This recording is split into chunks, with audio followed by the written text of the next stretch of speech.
This section, once again, is entitled Logarithmic and Exponential Equations. So up to this point, I've only done logarithmic equations. Let's go ahead and check out some exponentials. So part D is an example of an exponential equation, because now we have somebody to a power on this particular problem. And again, it needs to be the variable in that exponent if it's going to be exponential. So as you look at this exponential equation then, we want to think about how to start the problem.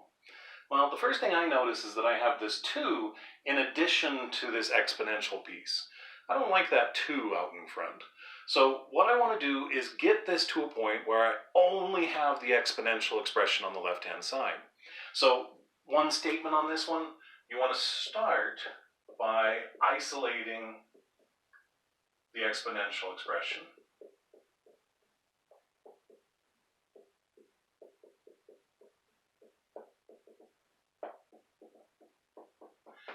Now in my statement I've written isolate the exponential expression first. You want to do that as your very first step. Get the 3 to the x alone. So how is this 3 to the x connected to the 2? Multiplication. How do you undo a multiplication? Division. So we're going to divide both sides by 2. So if I divide both sides by 2, 14 divided by 2 gives me 7. So now I have 3 to the x power is equal to 7. Now we've actually looked at these ideas of exponential equations in 2 previous sections. So the first time we saw exponential equations was a place where the left-hand side and the right-hand side could both be written in terms of the same base. So let's see if that's the case. We have 3 to the x on the left-hand side, so that's nicely written in terms of 3 with a base.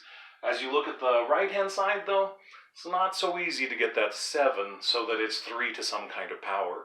So it doesn't look like 3 is going to be a nice base, and 7 would be the other one. Well, I can't really write 3 to the x as 7 to a power either. So the first thing we saw doesn't really work on this problem. The second thing that we saw was that anytime you're looking at an exponential equation, there's always going to be a logarithmic equation behind the scenes. So that's the one that I'm going to have to use on this particular problem. I have 3 to a power is equal to 7, an exponential statement. I can rewrite that exponential statement as the equivalent log. So let's see what we see. So the base of the exponential statement is going to be the same as the base of the log. So we have 3 to a power up there, so it's going to be log base 3. The log is the exponent. So this log has to equal x, and 7 is the only number that's left. Now, by rewriting this in the equivalent logarithmic statement, I've actually solved. So x is equal to log base 3 of 7.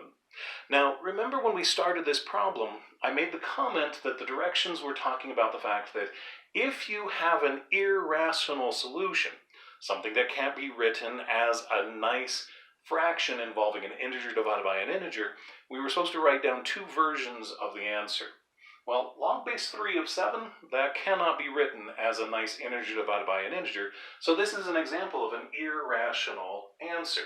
So what we have found here is the exact form of that irrational number. The exact form is going to be the form that has things like log base 3 in this case, or anything like that in this kind of answer.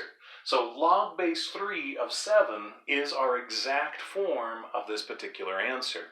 However, because this is irrational, the directions also asked us to go in and find a decimal equivalent for this. So we can find the decimal equivalent for log base 3 of 7. Now remember in our previous section, we had something called the change of base formulas. The change of base formulas allows me to find the log of anything. So log base 3 of 7, even though I don't have a log base 3 button on my calculator, I can go ahead and rewrite this using any old log that I feel like. But since my calculator has a button for natural log and my calculator has a button for the common log, those are the most reasonable places to go. So I'm going to go ahead and do natural log on this one. So it's going to be natural log of the original argument, 7, divided by natural log of the base here, 3. So you type this into your calculator. Again, be careful with your parentheses, and you're going to have natural log of 7 divided by natural log of 3. And once you type that into your calculator and round to 3 decimal places, you're going to find that this is about 1.771.